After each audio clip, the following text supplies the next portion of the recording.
Your thoughts on Michigan, what they pose? They obviously have a very talented team. They have very unique makeup with Danny Wolf and the way he can handle the ball and pass the basketball. I think that's probably the thing that jumps out the most. But you can't, through the weeds, you can't lose sight of like how good Trey Donaldson and Namari Burnett, and then Vlad Golden's had a fabulous season. Like he was really good against Northwestern the other day. But I'm not going to go through their whole roster. They have across the board. They have really good players. They're skilled. They're well coached. They put you in binds with some of the uniqueness. They do a good job of breaking down, off the dribble. They run their stuff. They're very good in transition. Very physical front line. Good scoring at the rim. So they have a balanced attack. With two guys of size like they have, is it more about finding a way to limit that for you guys, or more about ways that you take advantage of that in your own ways? Both. You're always trying to, we've always, not always, but a lot of times been a bigger team than other people, so we know how people kind of go against that. But it's easier said than done. Whether somebody has a smaller lineup or a bigger lineup, the real emphasis is the quality of the lineup. There's a bunch of people in this country playing big that aren't very good, but those two guys that they have are quality players. Hell, their backups are quality players. So I think that's what stems more than anything of those guys being able to make individual plays, those guys being able to play inside and outside, and then putting you in a bind. And that's what you want to be able to do. You want to be able to, like any game that you play, you want to see some things that maybe are their weaknesses. And if they can connect with your strengths, it makes sense. Sometimes somebody's weaknesses might be yours too. And so you're like, why didn't you expose this? Well, we're not very good at that, And so you got to really dive into that. And then you got to move big people.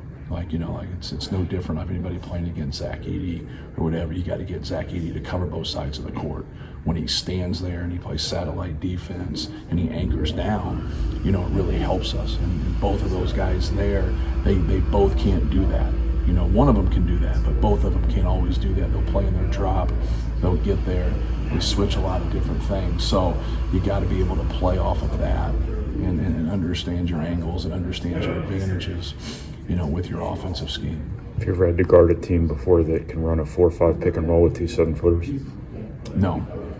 A lot more people will do like the inverted ball screen stuff now, but people would run it 4 or 5 when that 4 is like really like a combo forward, right? Yeah. And he's got good ball skills to come off, but never, I don't believe so. Never two guys of that size. No. What kind of challenge does that pose then for like Trey and Caleb? Well, you got to be able to, handle them from driving it. You got to be able to handle them from passing it.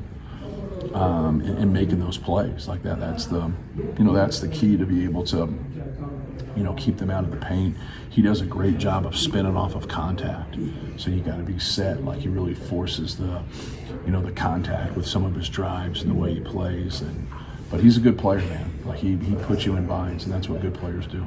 This is your 6th game in 16 days. Do you ever kind of take issue with the way the schedule falls sometimes? No, not really. Just they line the schedule up, you play, and that's what you do in the spring. You go back and you look at things, and you try to say, can we do better, for the whole league. Everybody looks at their schedule and says, there's we're getting the short end here. Everybody gets the short end at some time.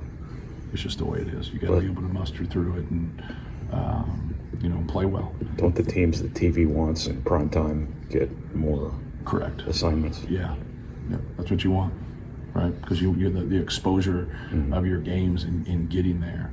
And if you got the other way, I think you give yourself a better chance to win in those games. But you still got to go out and compete, right? You still got to go out and compete and play. But you fight for the exposure. You fight to have success. You fight to have consistent success, because that's what it is. Sometimes it's a brand. Will jump. It's you got to understand, it's the TV people picking the games.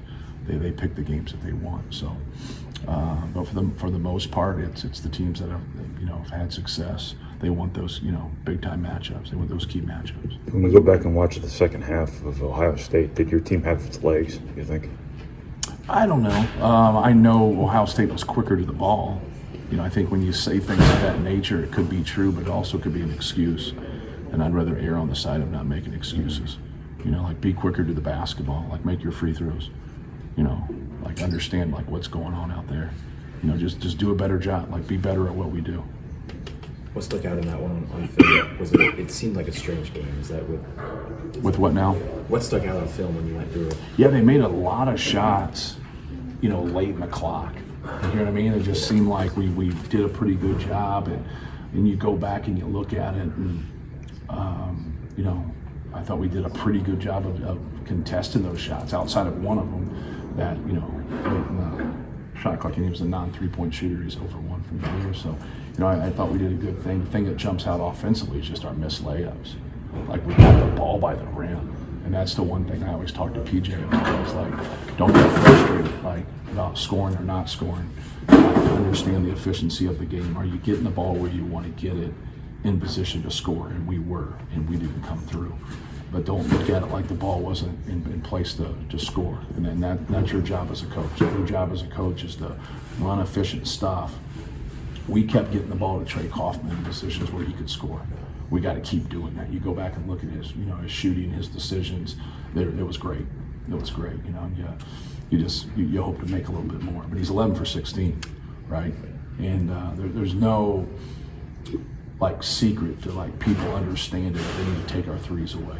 So he's going to keep getting those opportunities, and now you just got to keep making the right decision. I thought he did some really good things, for us. We just had to make a couple of those layups, make our free throws a little bit there at the end, and get one more stop. The Bucks will kind of baffle you when you see the difference in points off turnovers, second chance points. Yes. It seemed like if you look at that, erase the final score, most people think Purdue. And if you look at necessarily how much time we were winning in the game, we really put ourselves in a good position, going into halftime.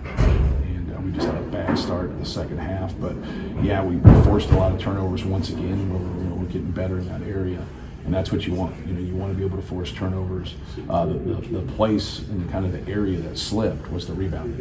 We did a good job in the first half, up 6, and I think they out-rebounded us by 8 in the second half. I think that could be the difference. And then Parrish, I thought Parrish makes it really, even though Mobley made that last 3, Braden had to crack down there and stop. They were going to have a layup, and he had to get back out, and it was just a tough play. He made the right play, and he made that shot. You got to force him. You don't want to give somebody a layup in that position, but give them credit. Both those guys made some tough plays for him. Jakari seems to really be coming on. Yeah, I thought it was great for his confidence. He made those 2 threes, and did some good things. Did some good things on both ends. Handled the basketball for us, and just the press.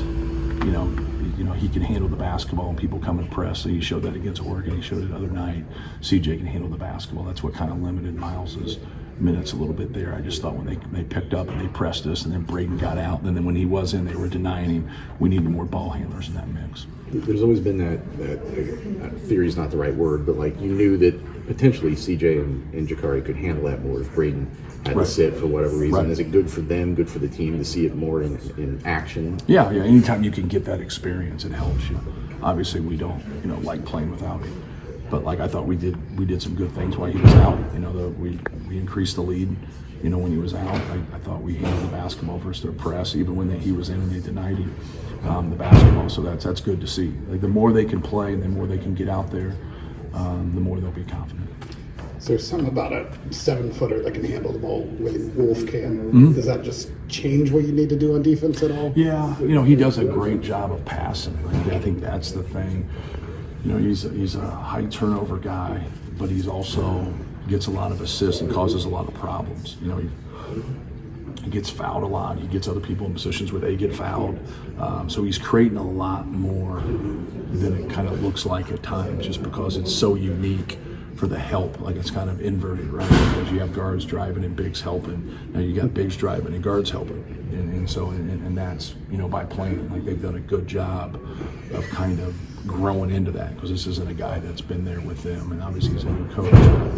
They've done a good job of really morphing him in with Flat in their packages and what they do, whether it's their slips, and they really try to get behind the defense with those rolls. And when you're that size and you can go over the top, it's hard to defend. How much does it open up the coaching flexibility, I guess, with the 9-man rotation and with Miles, Jakari, and CJ being able to kind of alternate there? Yeah, it really helps. Those guys come in and out of the game and come in fresh. Obviously, the other guys, Braden averages around 35 and Fletch averages around 30, but sometimes they play more than that.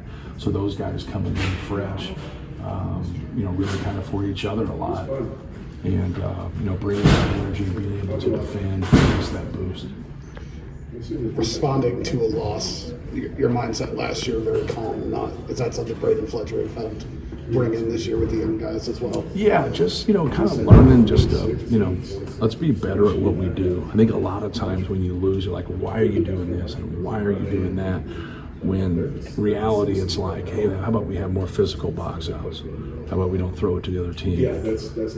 Things of that nature. Like, you make a couple more free throws, you make a couple more layups. Like you feel really good about yourself. Like, don't get away from some really good things happened in the game, and we just didn't convert them. And with that being said, like that was their best shooting game of the year. So that together, and if you kind of look at a handful of plays that happened in the game, just learn from those, but don't get result based. Stay process based. Stay with it. Sometimes it goes against you when you've done some good things. So.